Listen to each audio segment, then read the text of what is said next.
Hello guys, welcome on GK with Gauravanshi classes.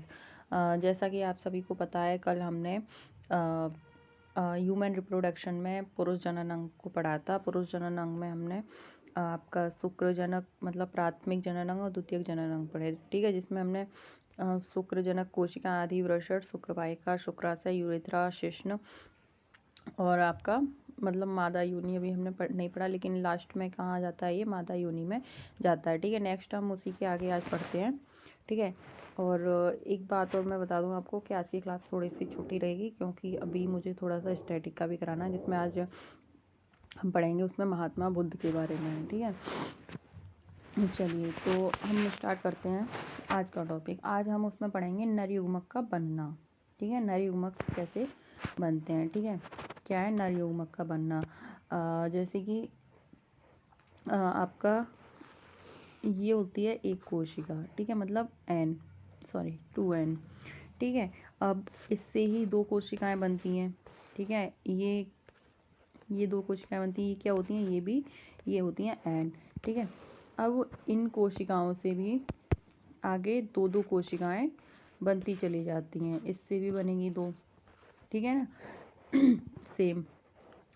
तो ये जो बनी है आपकी, ये भी एन होती है, ये भी एन, और ये सभी एन होती हैं, इनमें एन क्रोमोसोम होते हैं, ठीक है। अब ये सभी जो मिलती हैं, ठीक है, तो ये होता है आपका स्पर्म, सॉरी इसको क्या बोलेंगे हम, स्पर्मेटाजेनेसिस। क्या बोलेंगे? शुक्राणु जनन। स्पर्मेटाजेनेसिस क्या बोलेंगे? स्पर्म मैटा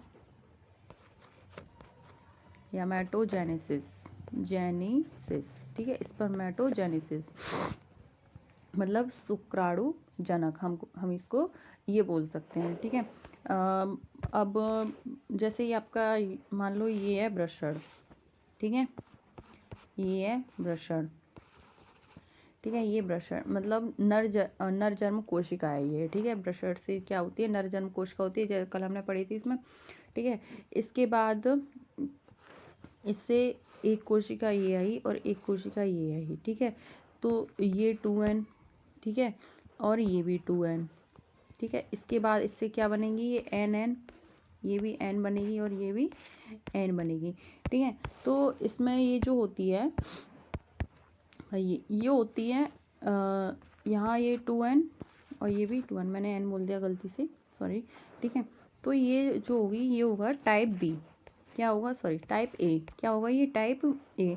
और इससे जो ये बनेगी 2n, ठीक है, और ये क्या होगा आपका टाइप बी, मतलब ये यहाँ से टाइप बी आपका टाइप बी होगा, ठीक है। ये टाइप ए होगा, ये टाइप बी, क्या होगा, ये टाइप बी, ठीक है, ठीक है। उसके बाद इसमें से जो अभी मैंने लास्ट बताई थी, इसी में से हमने ये 2n ली और यहाँ पे ये 2n से क्या बनेगी आपकी आगे n दो कोशिकाएं, मतलब एक से दो बन गई। ये क्या है, स्पर्मेटोजेनेसिस, मतलब अभी हम इसके बारे में लिखेंगे ना तो उससे समझ में आ जाएगा।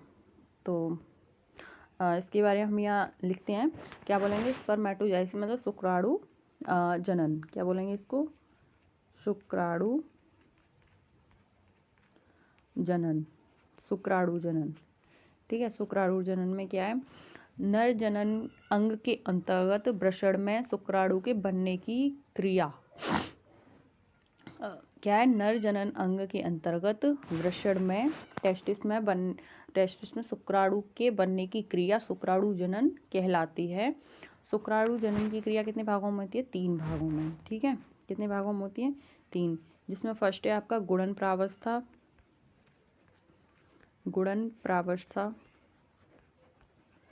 ठीक है।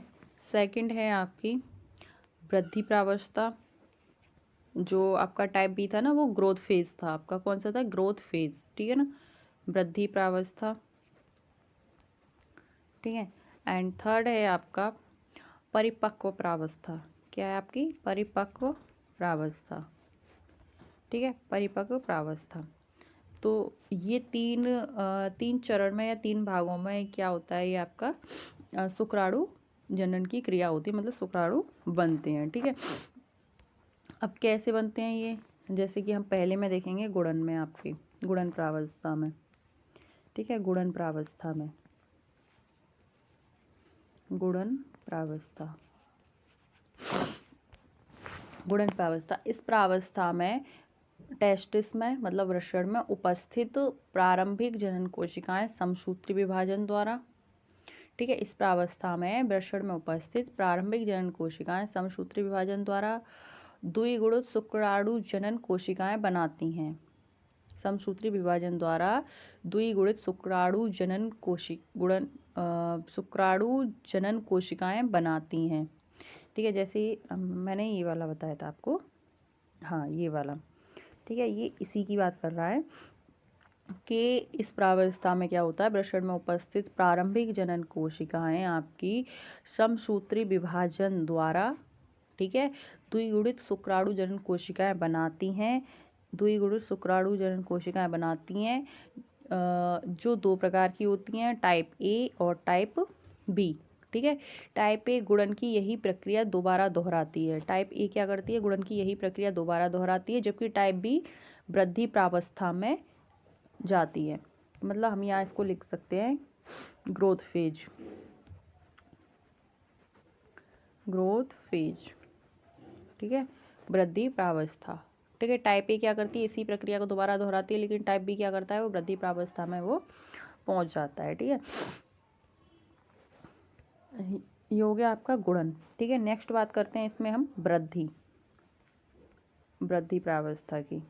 यहाँ क्या आएगा, टाइप बी, ठीक है, वृद्धि प्रावस्था। इस प्रावस्था में गुणन प्रावस्था दोबारा बनी, इस प्रावस्था में गुणन प्रावस्था दोबारा बनी टाइप बी, टाइप बी प्राथमिक शुक्र कोशिका आकार में वृद्धि करती है। क्या करती है, प्राथमिक शुक्र कोशिका आकार में वृद्धि करती है तथा ये कोशिकाएं भी द्विगुणित होती हैं। क्या होती हैं, ये कोशिकाएं भी द्विगुणित होती हैं तथा प्रारंभिक शुक्र कोशिका कहलाती हैं। क्या कहलाती हैं, प्रारंभिक शुक्र कोशिका कहलाती हैं। अब बात करते हैं हम इसका जो थर्ड पॉइंट है, परिपक्व, परिपक्व प्रावस्था की। ये इस प्रावस्था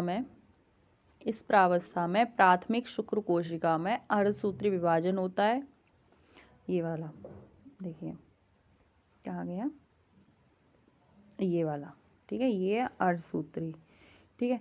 इस प्रावस्था में प्राथमिक शुक्र कोशिका में अर्धसूत्री विभाजन होता है। अर्धसूत्री एक में दो संतति कोशिका बनती हैं, अर्धसूत्री विभाजन में एक में से दो संतति कोशिका बनती हैं जो अगुणित होती हैं तथा द्वितीयक शुक्र कोशिका कहलाती हैं, ठीक है। अर्धसूत्री विभाजन द्वारा ये 4 अगुणित कोशिका बनाती है, 4 थी, मतलब यहाँ पे जैसे ये 2n थी, ठीक है, इससे 2 बनी और फिर इनसे भी 2 बनी, ठीक है, 4 क्या होती है, इस अर्धसूत्री विभाजन के द्वारा 4 अगुणित स्पर्मेटाइड्स, स्पर्मेटाइड्स, ठीक है, मतलब पूर्व शुक्राणु कोशिका बनाती है, पूर्व शुक्राणु कोशिका बनाती है, ठीक है। तो ये था नरयुग्म। अच्छा, अब ये यहाँ पे समसूत्री और सूत्री ये मैंने स्टार्टिंग में पढ़ाया था आपको, जहाँ हम कोशिका विभाजन पढ़ रहे थे, तो अब वहाँ पे जाके एक बार देखना कि मतलब कोशिका विभाजन कैसे हुआ, समसूत्री अर्धसूत्री क्या होता है, ठीक है। नेक्स्ट अब बात करते हैं हम स्ट्रक्चर ऑफ स्पर्म, किसकी बात करते हैं हम स्ट्रक्चर ऑफ स्पर्म की, ठीक है। चलिए, स्ट्रक्चर ऑफ स्पर्म से पहले एक पॉइंट है आपका, यहाँ लिख लो आप, मैं पहले इसको रिमूव करूँ, ये तो हमने पढ़ लिया, ठीक है। सर्दी बहुत हो गई है भाई। शुक्र कायांतर, शुक्र कायांतर, ठीक है। शुक्र कायांतर क्या है, ये पूर्व शुक्राणु से बनी होती है, ये पूर्व शुक्राणु से किससे बनी होती है, ये पूर्व शुक्राणु से, पूर्व शुक्राणु से बनी होती है। ये शुक्राणु शुक्रजनक कोशिकाओं, ये शुक्राणु शुक्रजनन कोशिकाओं की सर्टोली कोशिकाओं में अंतः स्थापित हो जाती है। किसमें? सर्टोली कोशिकाओं में अंतः स्थापित हो जाती है, जिसे बाद में वीर्यसेचन द्वारा मोचित मतलब रिलीज कर दिया जाता है। क्या कर दिया जाता है? वीर्यसेचन द्वारा मोचित या रिलीज कर दिया जाता है। अब देखेंगे हम स्ट्रक्चर ऑफ स्पर्म।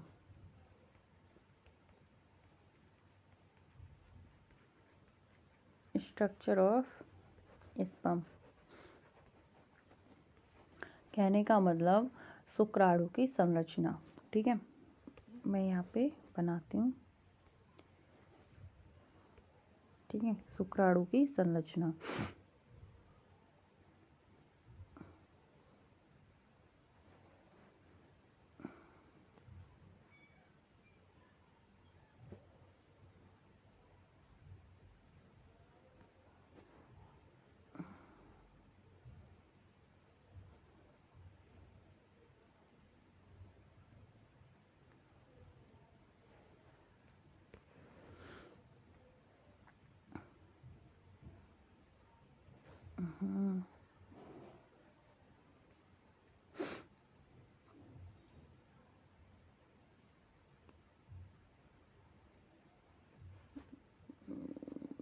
ये थोड़ी सही नहीं आ पाई, इसको पूरा रिमूव करती हूँ मैं ना, यहाँ से फिर से बनाते हैं हम।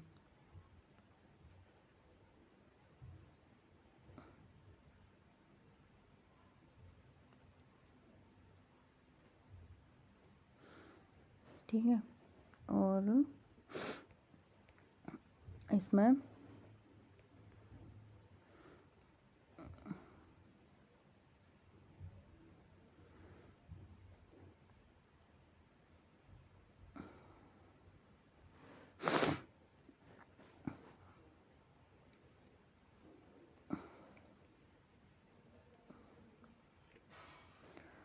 हालांकि ये ऐसा नहीं दिखता है इसमें मैं भी दिखाऊंगी इसकी पिक्चर, बट हम बस ट्राई कर रहे हैं।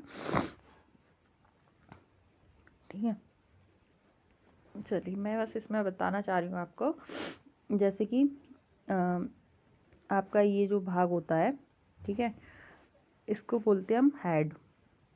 क्या बोलते हैं इसको? हेड। ठीक है, और ये जो भाग होता है इसको बोलते हैं हम नेक। क्या बोलते हैं इसको? नेक। ठीक है, और ये जो वाला भाग होता है इसको बोलते हैं हम मिडिल। क्या बोलते हैं? मिडिल। ठीक है, और ये क्या है? टेल। क्या है ये? टेल स्पर्म की। ठीक है, और इसमें ये जो अंदर भरा हुआ होता है ये होता है माइटोकॉन्ड्रिया, जो इसको इसके चलन में मतलब इसके मूवमेंट में हेल्प करता है। क्या होता है? माइटोकॉन्ड्रिया। माइटोकॉन्ड्रिया। ठीक है, क्या है ये? माइटोकॉन्ड्रिया। ठीक है, अब ये जो इसमें ये जो है अंदर, ये है आपका इसका केंद्रक। क्या है ये? केंद्रक। ठीक है, केंद्रक। और ये जो है ये आपका सेंट्रियोल। सेंट्रियोल। ठीक है, और ये आपका एक्रोसोम। क्या है ये? एक्रोसोम। ठीक है, एक्रोसोम। तो ये है आपका स्पर्म। स्पर्म की ये स्ट्रक्चर। मैं एक काम करती हूँ, यहाँ पे आपको इसका जो मैं डायग्राम लेके आई हूँ वो और दिखाती हूँ आपको यहाँ पे। ठीक है, देखिए ये आया आपका स्पर्म। ठीक है, ये देखिए ये इसकी नेक। ठीक है, ये हेड। ठीक है, ये मिडिल पार्ट है, मिडिल पीस है, और इसके अंदर जो फिला ये क्या है? माइटोकॉन्ड्रिया। ठीक है, और ये केंद्रक इसका, और ये एक्रोसोम। ठीक है, ये प्लाज्मा मेम्ब्रेन होती है इसके ऊपर। ठीक है, और ये होती है टेल। क्या होती है? ये टेल होती है। ठीक है, तो इस पर दिख रहा होगा आपको सही साफ साफ। ठीक है, तो ये है आपका स्पर्म। ठीक है, अब इसके बारे में थोड़ा सा आप क्या कीजिए, फटाफट से लिख लीजिए या सुन लीजिए। ठीक है, यह एक सूक्ष्मदर्शी संरचना है जो 4 भागों में बटी है। यह एक सूक्ष्मदर्शी संरचना है जो 4 भागों में बटी है। हेड, नेक मतलब ग्रीवा, ठीक है, मिडिल पीस मतलब मध्यखंड, और पूंछ। ये इसके 4 भाग। ठीक है, 4 भागों में बटी है। शुक्राणु शरीर में लगभग 30 दिन तक जीवित रहते हैं।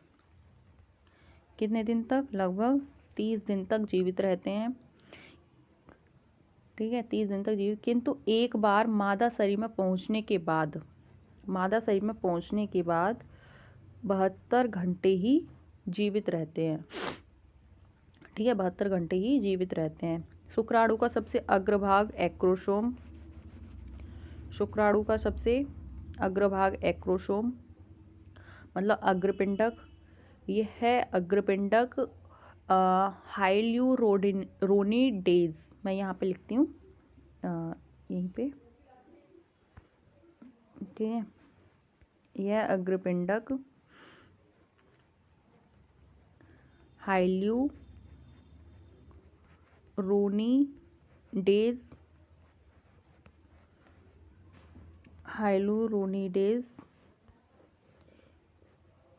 डेज, भाई क्या हो गया, डेज, ठीक है, हाइल्यूरोनिडेज पदार्थ स्रावित करता है। ये जो एक्रोसोम होता है आपका, ये क्या करता है, हाइल्यूरोनिडेज पदार्थ को स्रावित करता है, जो निषेचन के समय ये अंड कला को गलाने का कार्य करता है। मतलब जो एग होता है जब ये इसके अंदर यहाँ एंटर करता है तो उसको गलाने का ये कार्य करता है। ठीक है,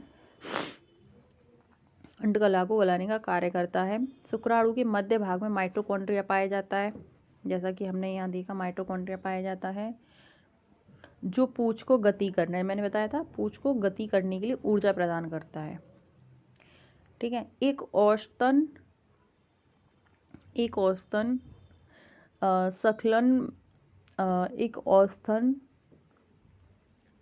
पुरुष में 300 मिलियन शुक्राणु स्खलित करता है। एक औसतन स्खलत में 300 मिलियन शुक्राणु स्खलित करता है, जिनमें से 40% तीव्र गति से गतिशील होना आवश्यक है। कितना, 40% तीव्र गति से गतिशील होना आवश्यक है। ठीक है, तो यहाँ हमने ये भी पढ़ लिया आपका शुक्राणु।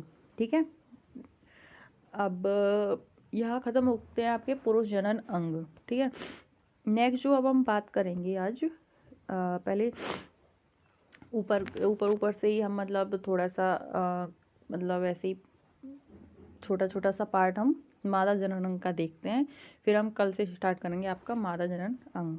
तो लिखिए आप मादा जनन अंग।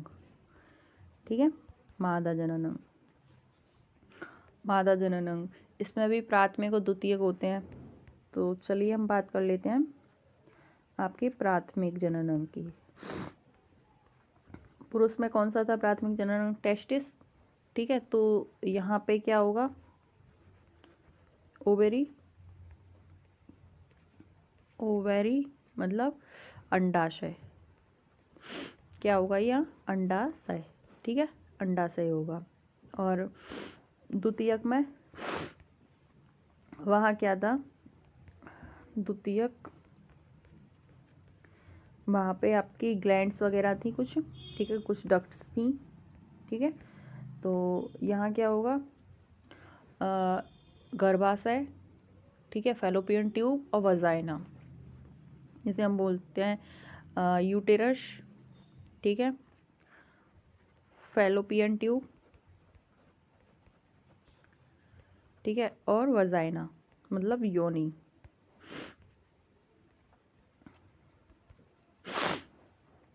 ठीक है, इसको क्या बोलते हैं, यूटेरस को गर्भाशय, फैलोपियन ट्यूब को हम बोलते हैं अंडवाहिनी और वजाइना को बोलते हैं हम योनि।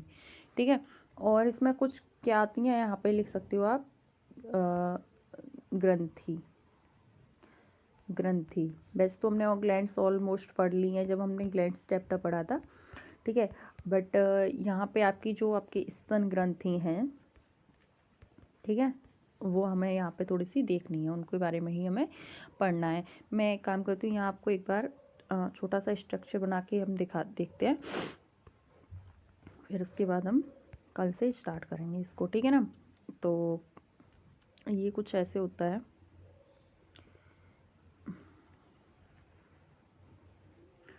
ठीक है, यहाँ से सही नहीं आया, हम फिर से ट्राई करते हैं। यस, ठीक है, ये कुछ ऐसे ही होता है। और इसके बाद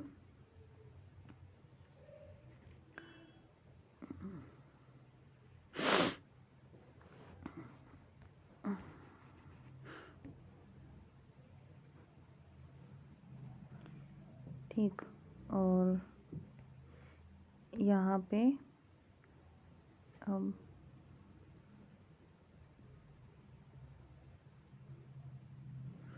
यहाँ पे कुछ ये फिंगर टाइप स्ट्रक्चर होती है, ठीक है,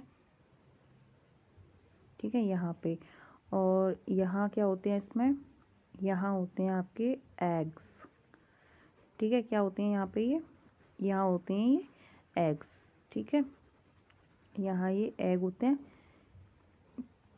ठीक है, ये फिंगर टाइप स्ट्रक्चर होती है, यहीं पे होते हैं एग्स, ठीक है।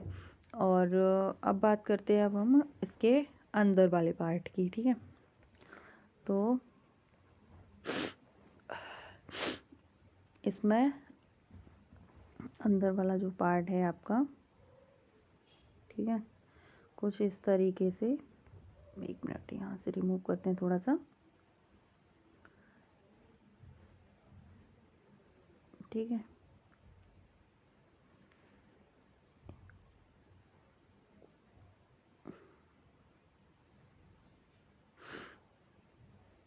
ठीक, कोशिश कर रहे हैं बट कोई नहीं,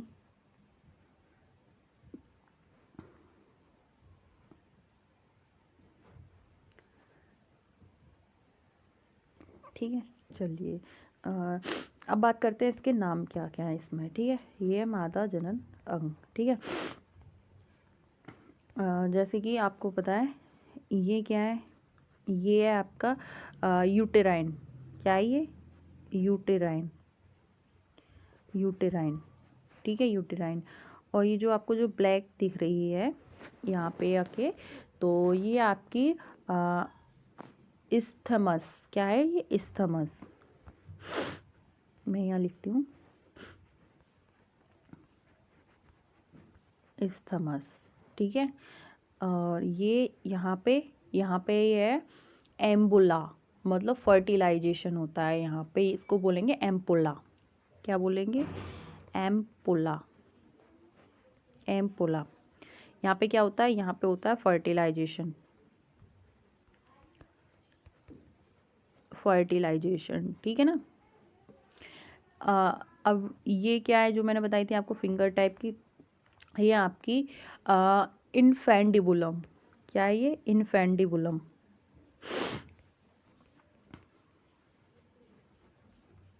इनफेंडिबुलम, ठीक है, ये आपकी इनफेंडिबुलम, ठीक है। और ये यहाँ पे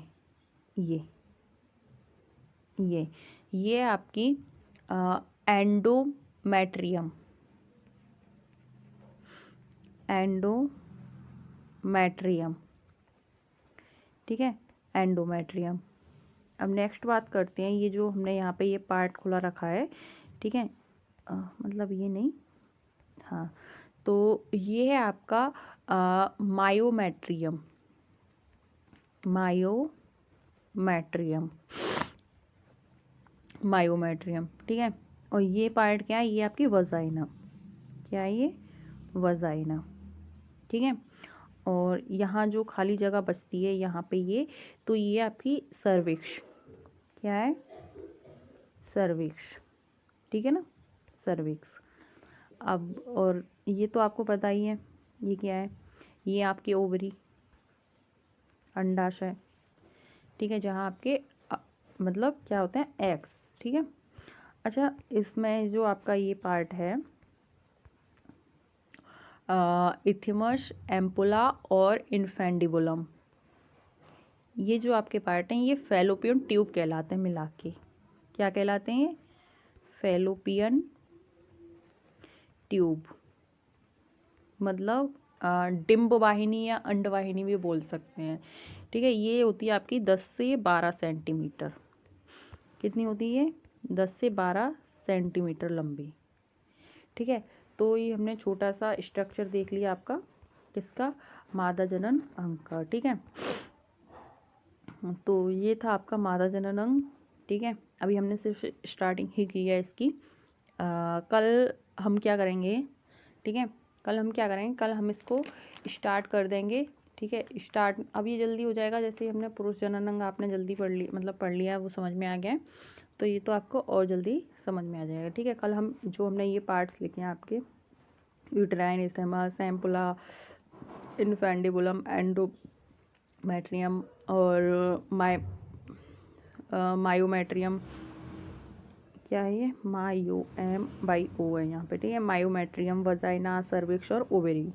ठीक है, कल हम इन्हीं के बारे में बात करेंगे और आज हम इसको यहीं पे समाप्त करते हैं, क्योंकि जैसा कि मैंने आपको बताया नेक्स्ट जो हम पढ़ने वाले हैं अभी स्टैटिक पढ़ेंगे। ठीक है, इस वीडियो में साइंस की में हम आज इतना ही पढ़ते हैं। नेक्स्ट हम पढ़ेंगे स्टैटिक, और स्टैटिक में हम पढ़ने वाले हैं आज आपके गौतम बुद्ध जी के बारे में। ठीक है, तो आज के लिए इसको यहीं समाप्त करते हैं। धन्यवाद।